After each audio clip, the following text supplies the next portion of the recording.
మీ దగ్గర economic hit man అనే ఒక వ్యవస్థ గురించి చాలాసార్లు ప్రస్తావించి ఉంటాను. రెండో ప్రపంచ యుద్ధం తర్వాత అమెరికాకు, బ్రిటన్కు నచ్చని ప్రభుత్వాలు ఆ దేశాలకు వ్యతిరేకంగా నిర్ణయాలు తీసుకుంటున్నటువంటి అధ్యక్షులు, ప్రధానమంత్రులను లొంగ తీసుకోవాలి అంటే ఆ దేశంలో ఉన్న రాజకీయ పార్టీలు ప్రజలతోనే తిరుగుబాటు చేయించి వాళ్ళతోటి వాళ్ళ మీద వ్యతిరేకత పెంచి అప్పుడు వీళ్ళు ఎంటర్ అయ్యి వాళ్ళని లేపేసే పని చేయడం, ఇలా ఒక తెలివిగా చేసే వ్యవస్థ అది ఎకనామిక్ హిట్ మ్యాన్. సో అది ప్రతి దగ్గర ఉంటుంది. ఇప్పుడు దాదాపు అన్ని దేశాల్లో కనిపించరు. పెద్ద పెద్ద CEO పోస్టులలోనూ పెద్ద పెద్ద ఉద్యోగాల్లోనూ వాళ్ళు చేసుకునేది. వాస్తవానికి శాలరీలు కానీ అక్కడి నుంచి వస్తాయి. వీళ్ళు చేసే పని అంతా ఇట్లాంటివి. ముమ్మాడికి నిజం. నేను 60 సంవత్సరాల చరిత్ర చెప్పగలను ఈ ఎకనామిక్ హిట్ మ్యాన్ వ్యవస్థ ఈ విధంగా ధ్వంసం చేసింది. వాళ్ళు ఏం చేస్తారు? మెయిన్ మీడియాను కొంటారు. ఆ పార్టీలో వేరే రాజకీయ పార్టీ, ప్రత్యర్థి రాజకీయ పార్టీలను కొంటారు, ఆందోళనలు చేయిస్తారు, వ్యతిరేక కథనాలు రాయిస్తారు, రకరకాలుగా ముద్ర ఇస్తారు. ఫైనల్గా ప్రజలు అక్కడ పార్టీను, అధ్యక్షులను దూరం చేసుకోవడమా, లేకపోతే మధ్యలో వీళ్ళు ఛాన్స్ ఉంటే ఎంటర్ అయ్యి అధ్యక్షుడిని ఏమంటారు బందీగా చేసేయడమా, ఇటువంటి రకరకాలు ఎకనామిక్ హిట్ మ్యాన్ అని. సో ఇదంతా నేను ప్రపంచ చరిత్రలో చదువుకున్నా. ఆ తర్వాత నేను చాలా సంవత్సరాల నుంచి భారతదేశంలో కూడా ఇంచుమించు ఇలాంటిదే గమనిస్తూ వస్తున్నాం. మీడియా ఏ విధమైన ప్రాపగండా చేస్తుంది.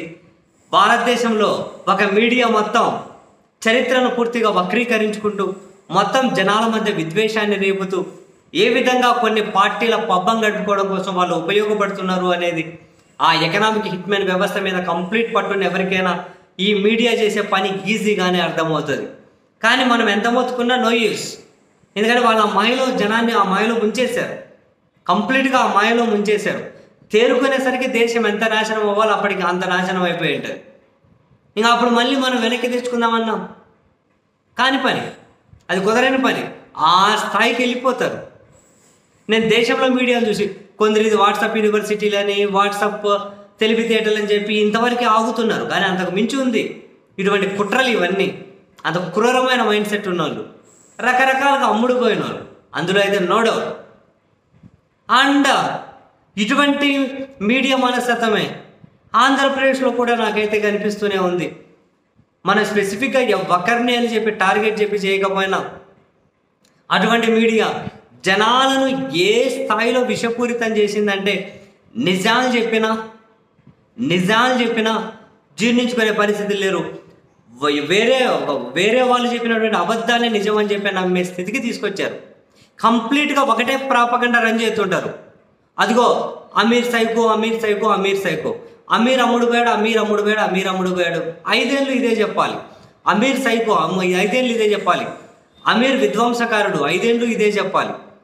ఈ విధంగా చెప్పి ఎక్కించి అమీర్ ఎంత చెప్పినా ఇంక వినరు. ఆ స్థాయిలో ఎవరి గురించి అయినా కావచ్చు.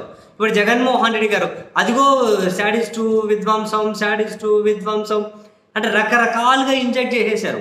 డెవలప్మెంట్ లేదని పదే అదే మాట. దేశవ్యాప్తంగా డెవలప్మెంట్కి సూచిగా ఉన్న ఏది చెప్పినా వినని పరిస్థితిలోకి వచ్చేశారు. చివరికి కొన్ని పత్రికలు, కొన్ని టీవీ ఛానళ్ళు చెప్పే లెక్కలే నిజమనే దగ్గరకు వచ్చారు. పార్లమెంటు చెప్పినా, RBI చెప్పినా, సెంట్రల్ సంస్థలు చెప్పినా ఈ కొన్ని పత్రికలు, టీవీ ఛానల్ చూపించేటివి సాక్ష్యాలుగా తీసుకొని వచ్చేవాళ్ళు. ఆ స్థాయిలో ఇంజెక్ట్ చేసేసి మంచిని కూడా చెడు అని చెప్పేసి చివరికి బాబోయ్ నేనేమో నా ఫ్రేమ్ సెట్ ప్రకారం, నా మైండ్ సెట్లో ఫ్రేమ్ అయిందని ప్రకారం ఆ పాలన సాగుతుంది కదా అని చెప్పి అనుకుంటే నా చుట్టూ ఉన్న వాళ్ళ దగ్గర నుంచి, నాకు తెలిసిన పెద్ద వాళ్ళ దగ్గర నుంచి, నాకు తెలిసి ఇంటెలెక్చువల్ అని అనుకునే వాళ్ళ దగ్గర వరకు ఈ సెకండ్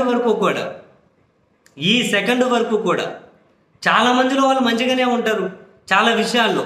కానీ ఒక్క జగన్ అనే విషయం దగ్గరకు వచ్చేసరికి ఏదో ఒక తెలియని పైత్యం ప్రదర్శన చేస్తుంటారు. అదే నా మీద నన్ను కన్విన్స్ చేసే ప్రయత్నం.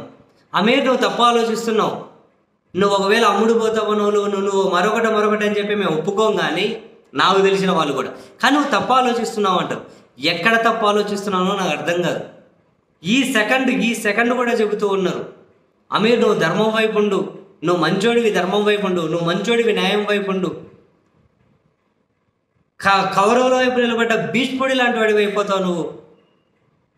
అని చెప్పి అయ్యా జగన్మోహన్ రెడ్డి అనే పాలకుడు మంచి చేశాడని చెప్పి నమ్ముతున్నా. ఇప్పుడు చంద్రబాబు నాయుడు గారు అనే పాలకుడు వచ్చారు, ఆయన మంచి చేసినా కూడా నా వే ఆఫ్ రెస్పాండింగ్ అయ్యే విధానం ఇలానే ఉంటుంది అని చెప్పి నెత్తి నోరు మొత్తుకొని చెబుతున్నా. అదిగో ఈ విద్య చేయడం మంచిది కదా, ఇది మంచిది కదా, అదిగో ఈ లెక్కలు చూడు, ఈ డెవలప్మెంట్ చూడు, నేషనల్ వైడ్ యావరేజ్ చూడు, ఏం చెప్పినా లేదు, డెవలప్మెంట్ లేదు, బటన్ నొక్కడం తప్ప ఏం చేయలే. అంటే ఈ స్థాయిలో వీళ్ళని ఇంతగానో ఇంజెక్ట్ చేసింది ఎవరు? ఖచ్చితంగా మీడియా సంస్థలు, కొన్ని పార్టీలు, సోషల్ మీడియాలు. ఇప్పుడు ఎవరెవరు వస్త్రం వాళ్ళది విచ్చలవిడిగా వాడేస్తున్నారు. ప్రపంచ దేశాలలో ఎకనామిక్ హిట్మెన్ అనే వ్యవస్థ పై స్థాయిలో ఎట్లయితే పనిచేస్తుందో, ఎట్లయితే జనాన్ని ఇంజెక్ట్ చేస్తుందో, వీళ్ళు చేస్తున్న పని కూడా అదే. కంప్లీట్గా వీళ్ళు చేస్తున్న పని కూడా అదే. వండర్ అనిపిస్తుంది. కనీసం ఇది మంచి అని కూడా అంగీకరించట్లే. విద్య మంచిది కదా, వైద్యం మంచిది కదా అని. నీకు జగన్ ఓడిపోయినా కూడా నీకు అర్థం కావట్లేదా? నీకు జగన్ ఓడిపోయినా నువ్వు అర్థం కావట్లేదు, ఆయన మంచిగా చేశాడని చెప్పి ఎందుకు నమ్ముతున్నావు అని అంటే, జగన్ ఓడిపోవడం కాదు. నేను చాలాసార్లు చెప్పా, ఇప్పుడు చెబుతున్నా. నేను ఈ సెకండ్ వెళ్ళి తెలుగుదేశం పార్టీలో కండువా కప్పుకొని, లేదా జనసేన పార్టీలో కండువా కప్పుకొని ఆ పార్టీల అధికార ప్రతినిధినైనా, లేదు ఆ పార్టీలలో నేను నెక్స్ట్ ఇంకా ఏమంటారు శాశ్వత మెంబర్నైనా, నేను ఆ కండువా కప్పుకొని కూడా మాట్లాడే మాట ఏంటి తెలుసా? 2019 నుంచి 24 వరకు జగన్మోహన్ రెడ్డి గారి పాలనలో విద్య, వైద్యం మీద చాలా మార్పులకు శ్రీకారం చుట్టారు. ప్రభుత్వాన్ని గుమ్మం వరకు తీసుకెళ్లి ప్రభుత్వ సేవలు అక్కడి వరకు తీసుకెళ్లడంలో ప్రధాన పాత్ర పోషించారు, కాదనట్లేదు. మేము దానికంటే మించి మరింత మెరుగ్గా చేస్తాం అని చెప్పే మాట్లాడతారు. పార్టీ కండువా కప్పుకొని మాట్లాడినా అదే మాట్లాడతారు. ఇప్పుడు చంద్రబాబు గారు చేస్తారు, ఇంతకు మించి ఇంకా చెబుతా మంచిగా. అవును, బ్రహ్మాండంగా చేశారు బాబు గారు, ఇది పేదలకు ఉపయోగపడుతుంది, అదిగో ఇది వాళ్ళకు ఉపయోగపడుతుంది అని చెప్పి అంతకుమించి బ్రహ్మాండంగా చెబుతారు. ఇక నేను జగన్ గారు చేస్తేనే చెబుతున్నాను కదా, చంద్రబాబు గారు చెప్పినా అదే మాట చెబుతాం.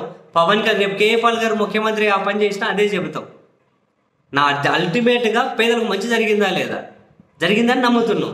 కానీ నా నమ్మకం తప్పు అని చెప్పి నా చుట్టూ ఉన్న వాళ్ళ దగ్గర నుంచి పెద్ద మనుషులు అనబడే వాళ్ళ వరకు కూడా వాళ్ళు కన్విన్స్ చేసే విధానాన్ని చూసిన తర్వాత ఈ స్థాయిలో ఇంజెక్ట్ అయ్యారా అని చెప్పి అనిపిస్తూ ఉంది.